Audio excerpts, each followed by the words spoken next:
In my last GS500 video, I put this engine back in the frame. In this video, I want to see this bike run for the first time in about 6 years. So there's loads to do, so let's get on with it. So here I'm just making sure the frame bolts and engine mounting bolts are nice and tight.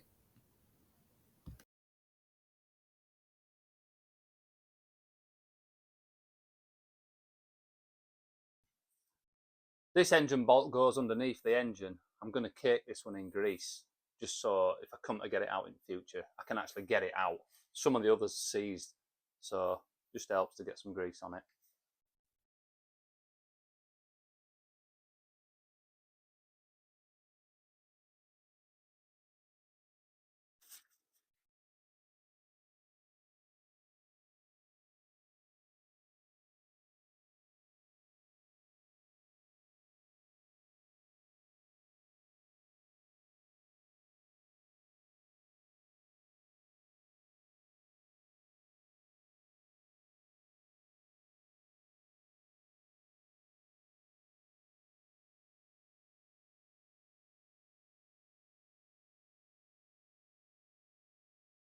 I've got other side of this frame installed now, holding the engine in, all bolted up tight.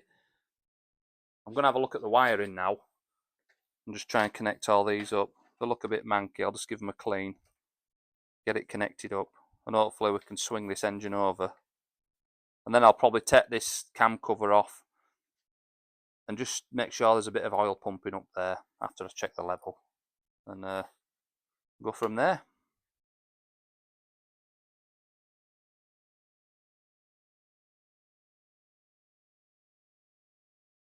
So I think this one is the neutral light switch wire.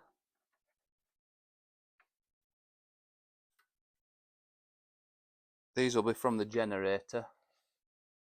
So whoever's owned this has filled all these connectors with copper grease, probably to keep the weather out. I don't know if that's a good idea or not, but I'm going to clean it out and just give it a spray instead.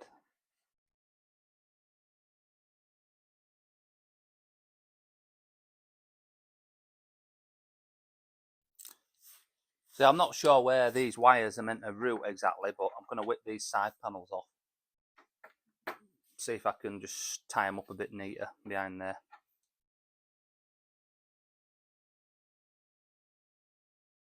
There's just one wire to go on the starter solenoid on here. It's well manky, look at that. It's not in right good shape, this bike. And then all the rest of the wires go under other cover. So I'll connect this up and then I'll whip the other side panel off.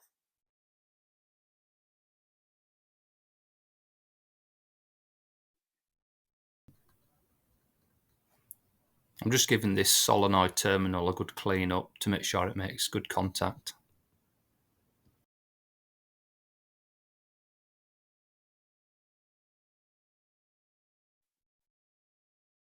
That's everything wired behind this side panel.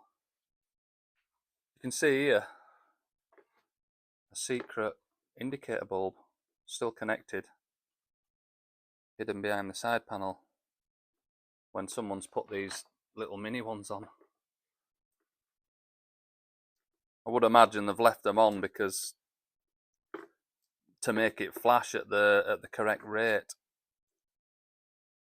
Because sometimes when you put little indicators on with LEDs or whatever they are, they flash really fast and you've got to put a different flasher on. Well, it looks like they've just left the original bulb hidden under here, which probably worked, but I'm going to disconnect it and try and get them flashing. Either get another flasher unit or whatever it needs. I'll get this side panel back on now and have a look behind the other side.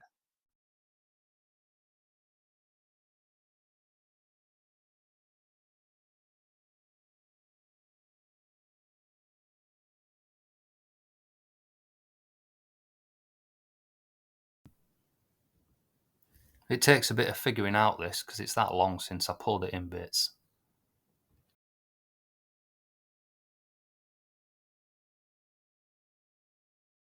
They don't really look to be out behind that panel to connect, so I'll just take that off later to sort the indicator out. I think there's another hidden bulb under there somewhere.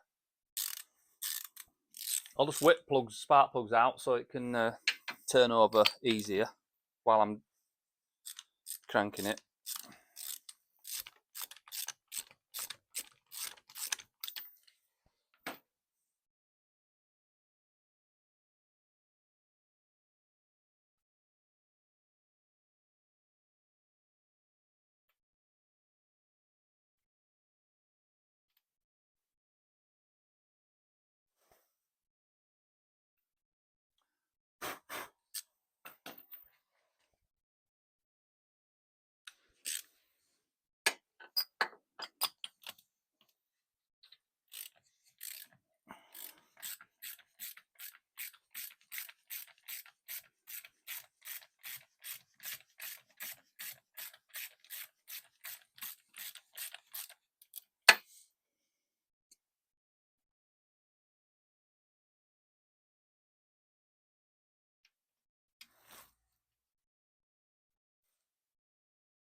Yeah, there's plenty of oil in. So I'll connect the battery up and we'll see if we can turn it over. I don't have a proper motorbike battery for this. That's long gone. It's been stood that long. But I've just got a little car battery and jump leads. So I'm just going to turn it on and see if this thing will crank over a bit. Well, we've got lights. So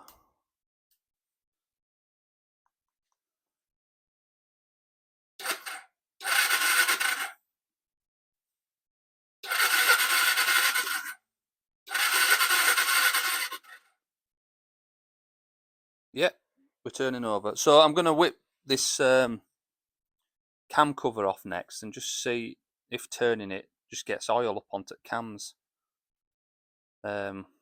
It's probably bone dry. Like, I just want to make sure it's getting some oil. Whether it will or not, I don't know without it running, but I'll see what it does. We're turning it without that cover on. I'm giving this a bit of a blow off with airline before I take the cam cover off so I don't end up with crap falling down in engine.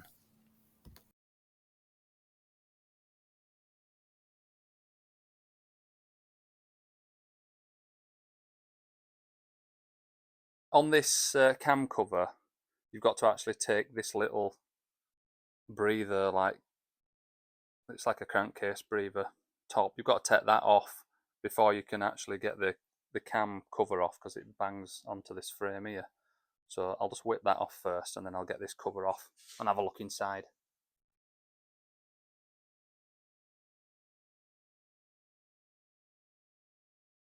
It doesn't actually look bad in there for an old manky bike.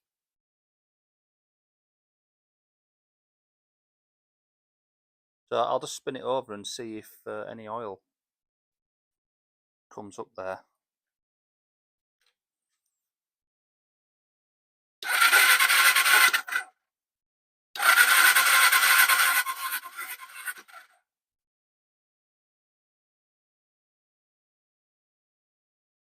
Yeah, I can see. You can see oil running out of the where this cam cap out of the side of it.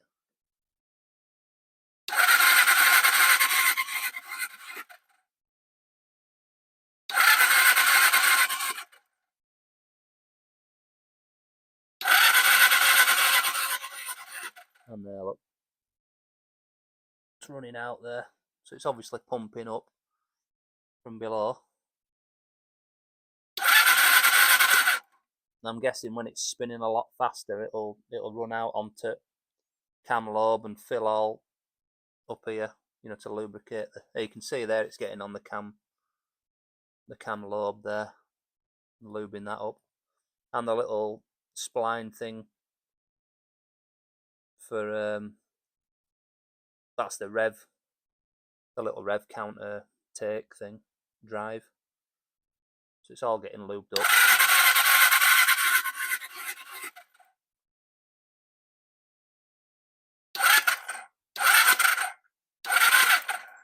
Yeah, so I'm happy with that to give it a fire up.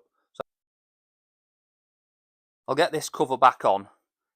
I'm happy that that's getting an oil feed now, so yeah, I don't mind starting it up now.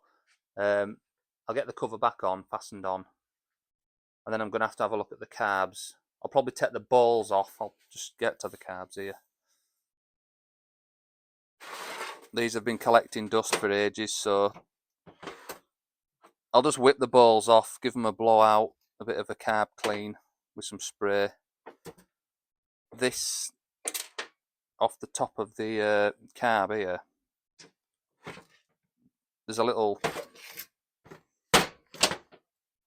thing here where you can plug vacuum gauges on. Well, this side's snapped off, and it was just leaking air in, so it must have run well rough.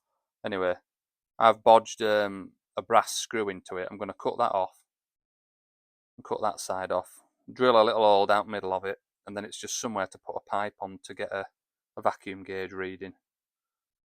Might not be totally accurate, but at least I can get some sort of balance with these carbs, make it run a bit smoother.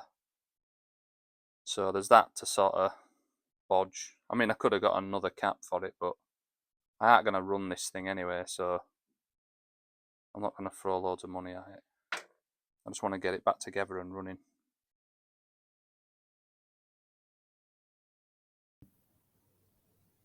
I'm putting a bit of oil on the rubber gasket just to help it seat a bit, and tightening down the bolts carefully, not to strip these because they're only M6. They don't need to be very tight.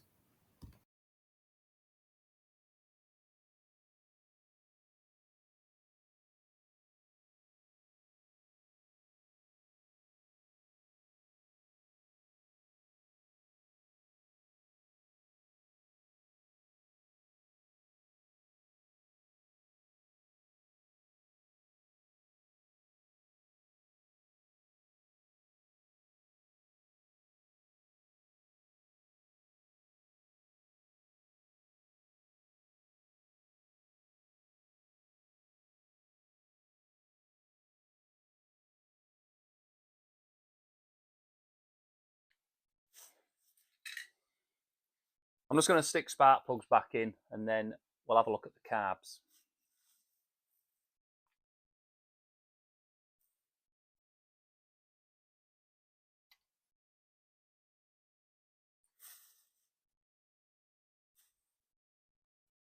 Probably due some new spark plugs, but as long as it runs, it'll do for now.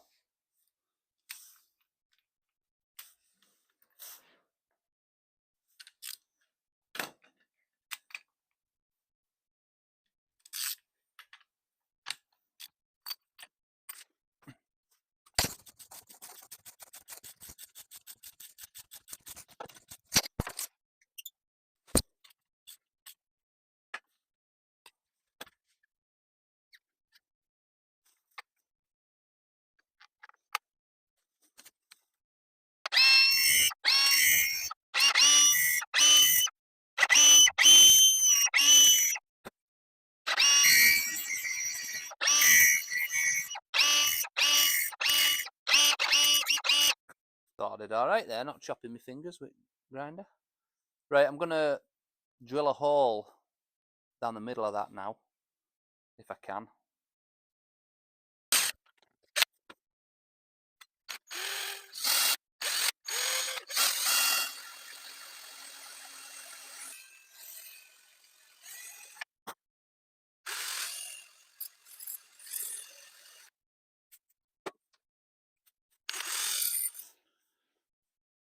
That ain't working, it's getting too hot and it's pushing it out. So I found this little brass, like a screw, like a nut thing. So I'm going to drill the other end out already, and it's got a little shoulder on it, so it might help me fit it, and I'll leave it full length like that. So I'm going to try putting this in instead. I've drilled the hole out, I've countersunk it on the underside, so the little shoulder can just drop in, and then it's not really focusing, but it's flush with that side. And then I'll just put some silicone around here to hold it in, maybe a bit underneath, and then that should do for my little take-off for the balancing, hopefully. And I'll have to just shove a blank-ended pipe on, get one that fits, you know, so it doesn't suck air in once it's balanced. I'm going to put a couple of new fuel lines on this tap because they've gone really hard and brittle. So I'll get these off first, these two, and put a couple of, got some new pipe here, nice flexible proper pipe. So I'll get that on first.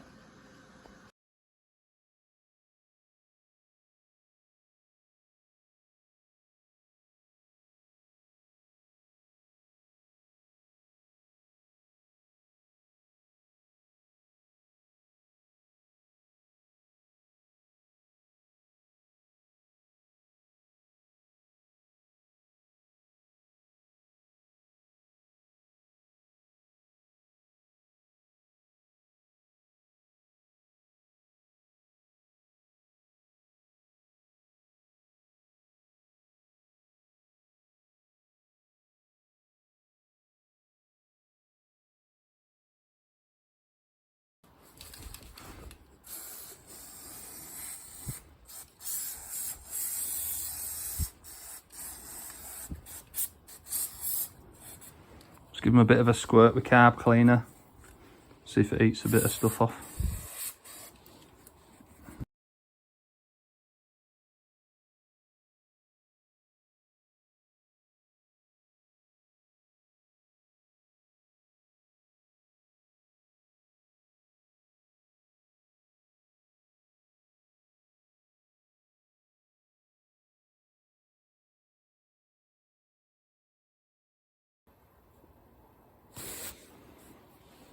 I've just made a little bung for the carb on top of here in the meantime, just a little bit of piece of pipe with a bung in the end. So I'll shove that on there.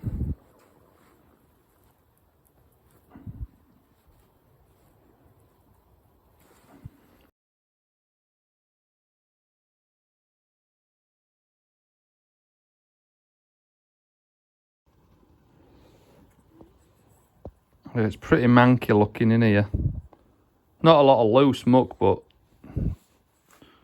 it's very orange looking.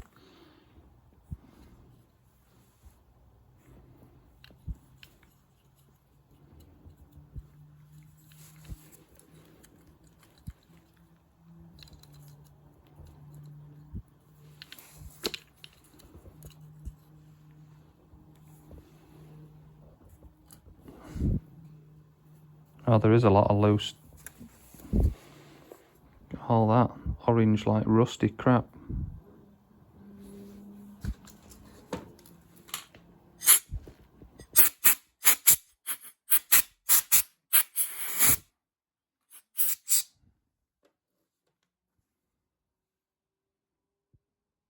I'm not going to bother taking all jets and stuff out. It's still going to run.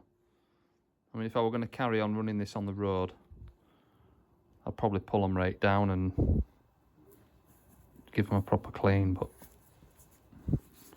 we'll see. I'll see how it runs first.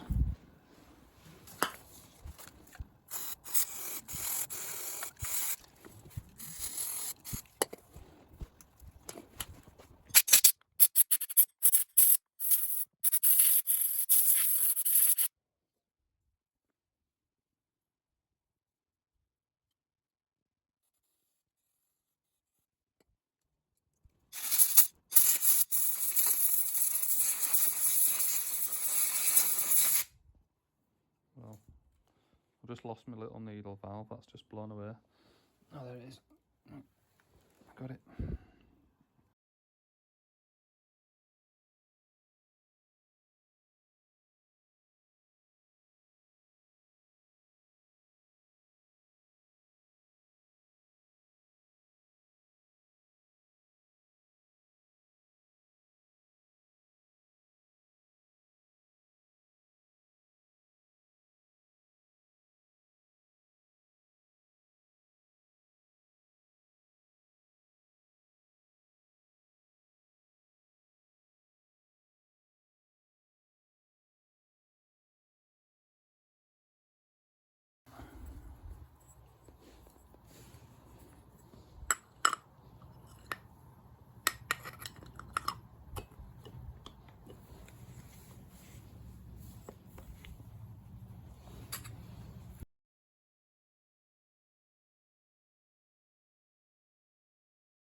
This is a fun bit when these rubbers and stuff are so old and hard.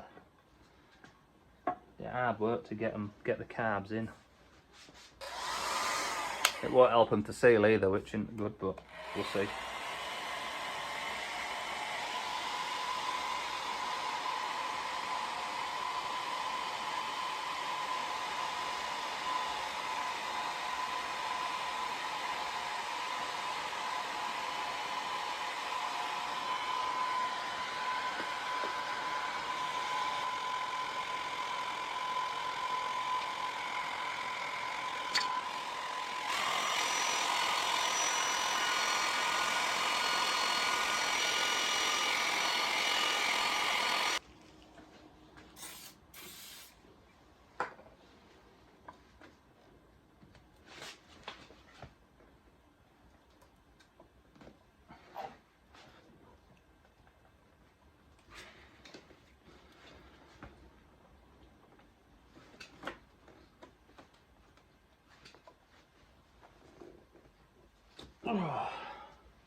Right, they've got in alright, so I'll just speed this up and get the choke cable and throttle cable connected, and then we'll hook up some fuel and see if we can get a fire out of it.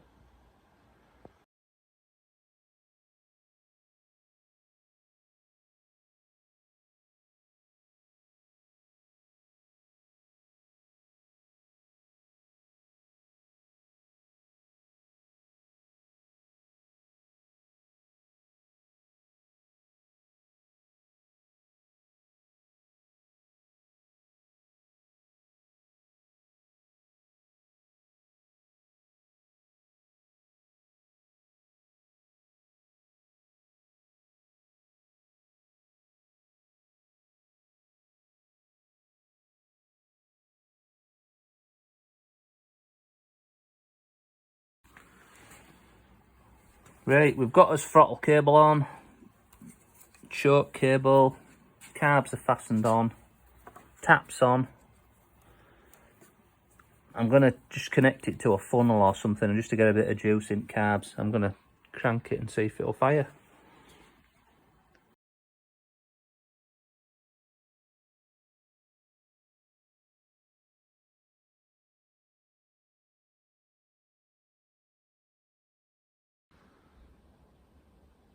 Right, we've got a drop of juice in it now, in a little funnel, so let's see if it'll crack up.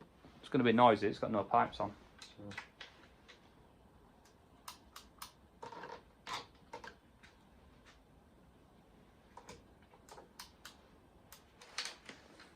Connect the battery first, I think.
Right, exhaust on next because that's well noisy.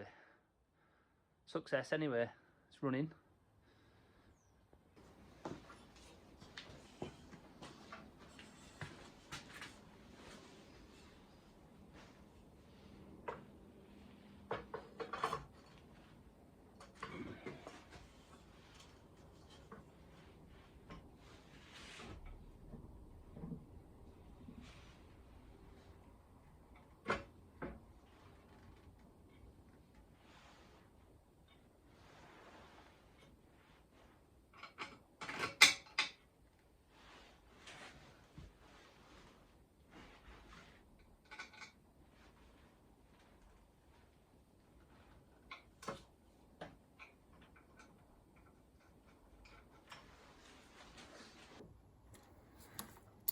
I'm just running a M8 tap down these exhaust bolt holes because the bolts are really struggling to go in. They must be corroded, so I'll just give these a clean out.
Getting this airbox to go on were a real struggle, so I got the airdryer on it again to warm up the rubbers, and it finally went on.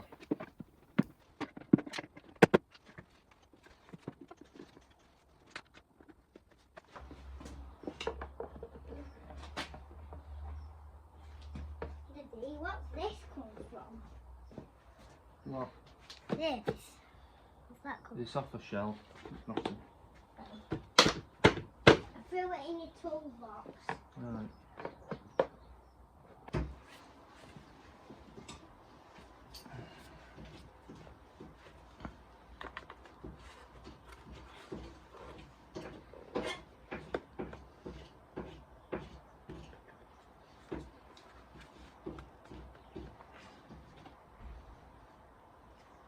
Well, if you come closer, the hole is even deeper.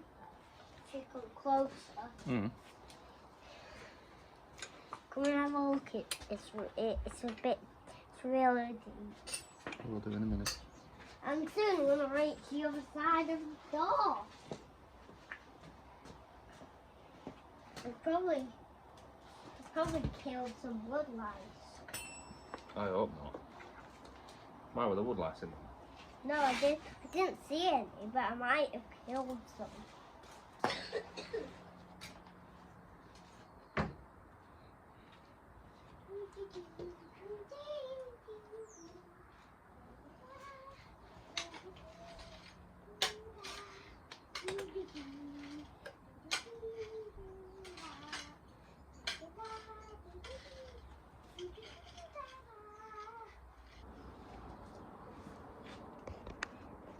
Another pocket. There it is. I'm putting tools in. Mm. So I've only got a hammer and some pliers. Yeah. He's in the house.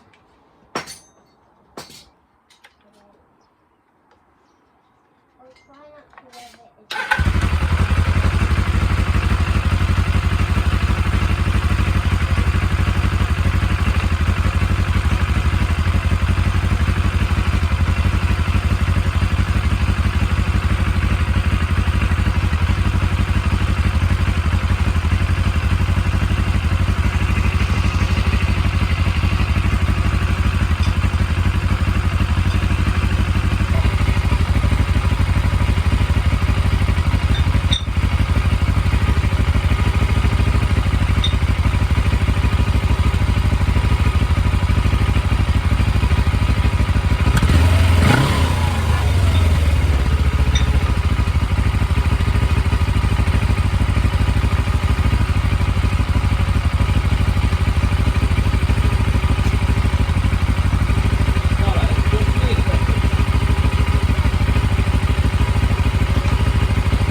I'm giving the fuel tap filter in the tank a bit of a clean here.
I've just pulled this little vacuum tap in bits on back, and I've had the engine running, and this pipe is sucking. It's got a good suction there, so that's going to open it.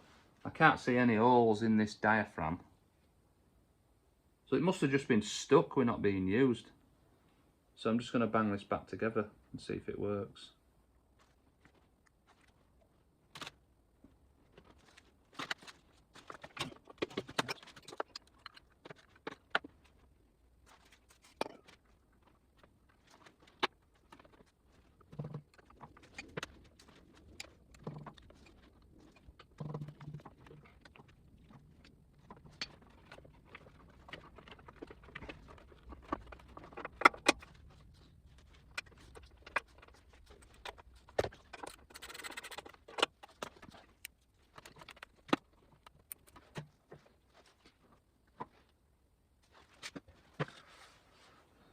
I'm going to fire that up now and see how long it'll run. I've put it on reserve because there isn't enough fuel in the tank for the on position. So I'll just see if that carries on running.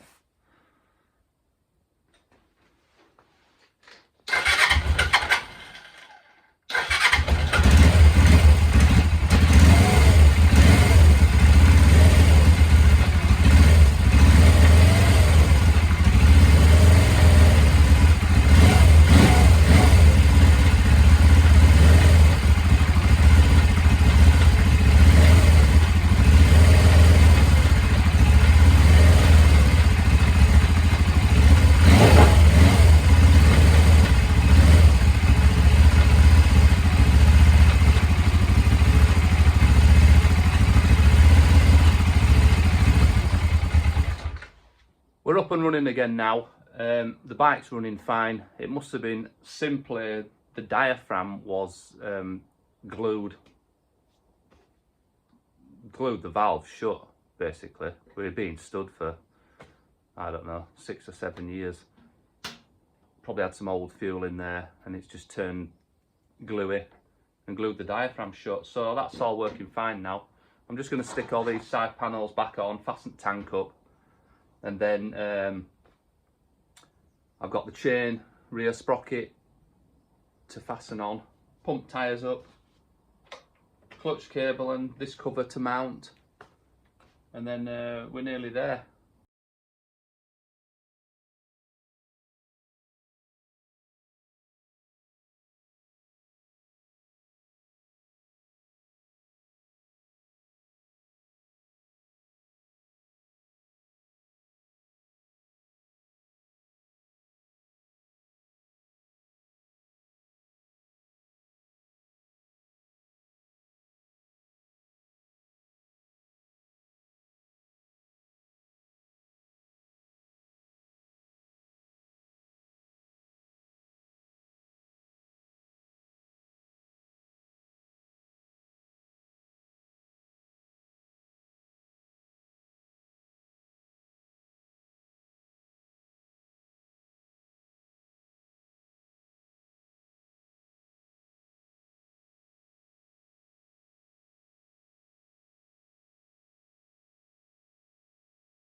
I'm joining this chain together with a soft link. That's one of these. It's a normal chain link, but the little bit on the end is just a bit softer so you can pin it over. I wouldn't put these on a bike any bigger than, well, this is a 500, it's only like 40 odd horsepower. I wouldn't put them on a bike any bigger than this. I think there's like a harder link for like R1s and, you know, 1000cc stuff, powerful bikes. And I stay away from the split ones, unless it's like an off-road bike. I don't usually put a split link on.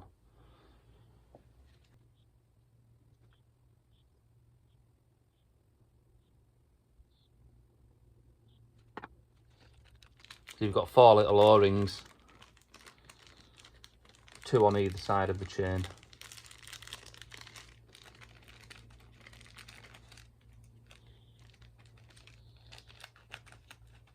Or X-rings, whatever they're called.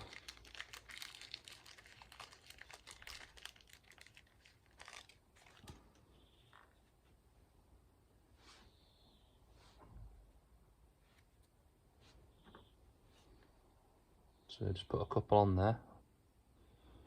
Make sure there's plenty of grease, which is supplied with the split link, not the split link, with the soft link.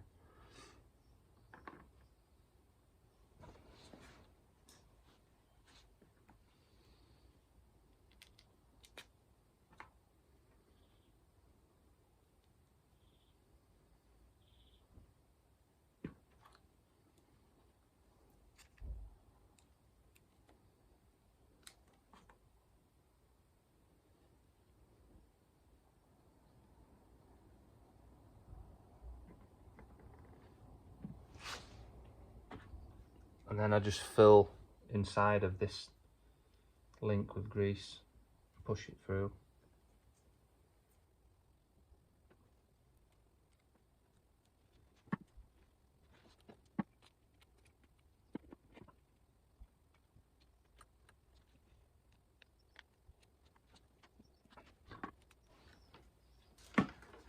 And then just join the 2 bits of chain with your link, like this.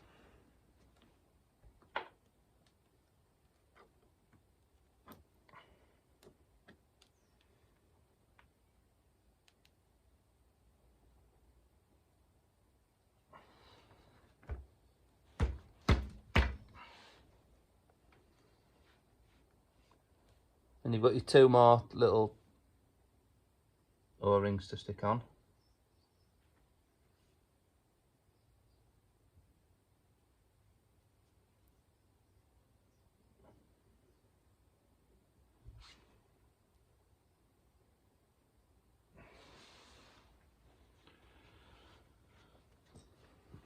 And then your outer link, put this on the top.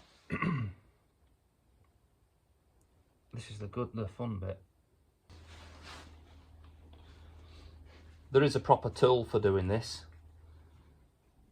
As you can tell, I don't have one. So I'm doing it with pliers.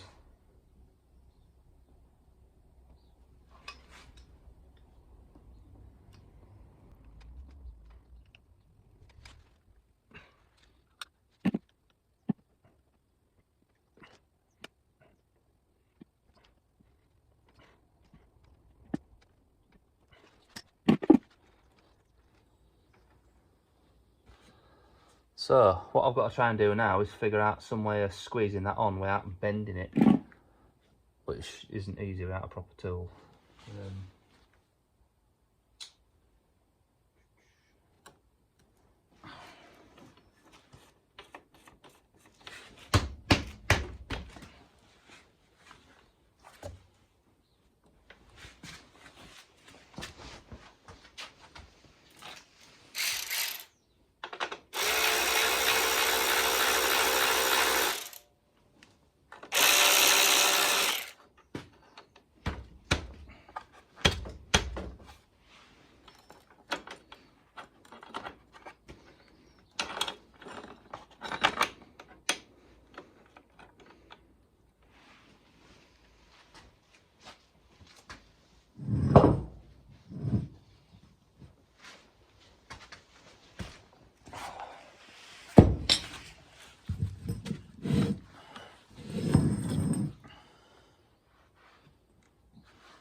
I've got this really heavy piece of metal. I'm going to try and just knock it on.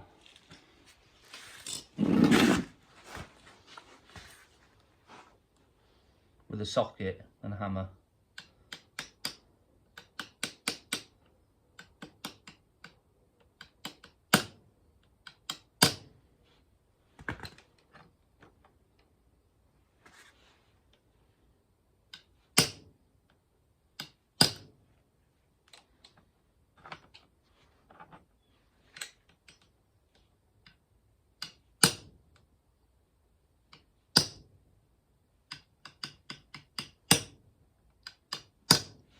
Just got to keep an eye on how far you're knocking it on. Just get it to the same width that way as, you know, your links next to it. If you go too tight, it's going to make the chain stiff and probably wear it out a lot faster.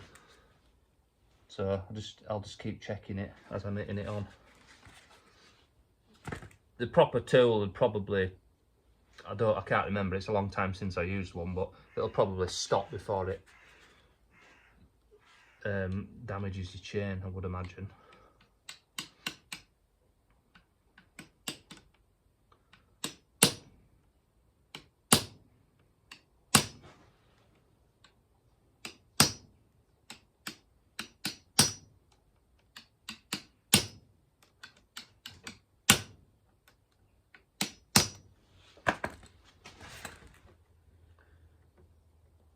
Just keep wiggling it and make sure your link's nice and free.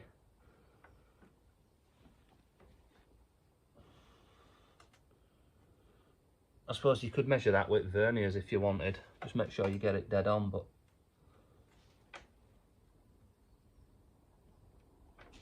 I'll just go a bit more.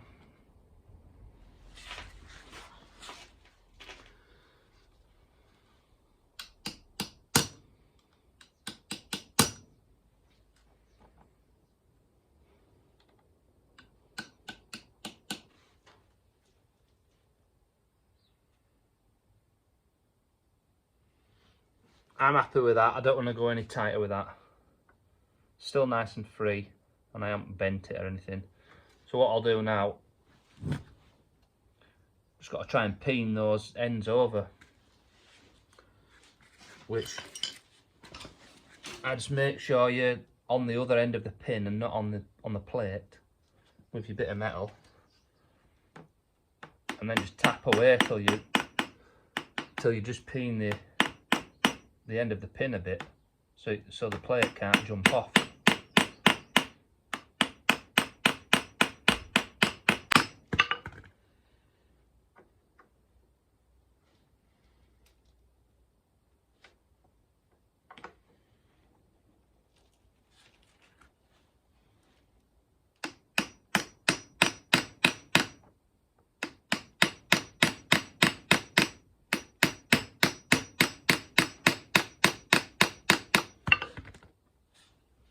I suppose you could do this with like a lump hammer at the back or something, but this bit of metal weighs a ton and it makes it a lot easier.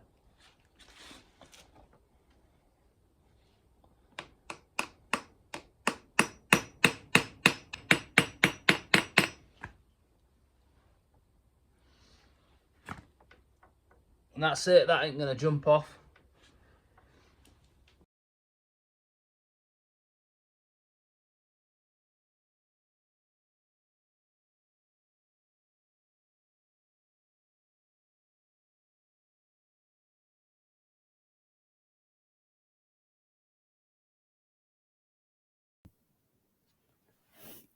I'm putting on the front sprocket cover here with the clutch release mechanism and just adjusting up the cable to make it work.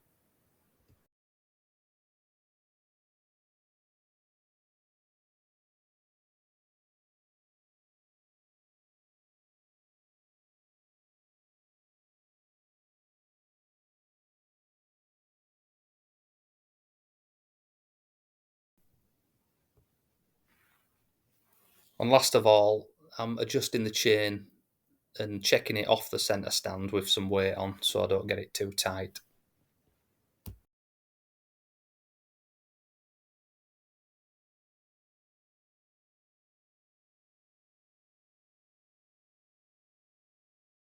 As rough as this bike is, it's still nice to see it back together in one piece after 6 or 7 years in bits kicking around my garage.